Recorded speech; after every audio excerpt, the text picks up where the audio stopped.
How to create circle crop effect for webcams in Davinci Resolve.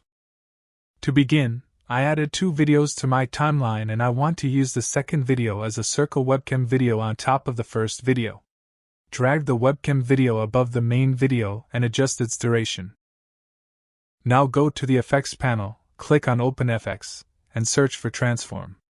Drag and drop Transform into the top video in timeline. With the top video selected, open up Inspector panel and click on Effects tab. Scroll down and under Image Adjustment, set Edge Rounding to 1. Scroll up and change Zoom and Position of the webcam. Now in the Effects panel search for Drop Shadow. Drag and drop the Drop Shadow effect into the top video in timeline. In the Inspector, expand the Drop Shadow effect and decrease drop distance.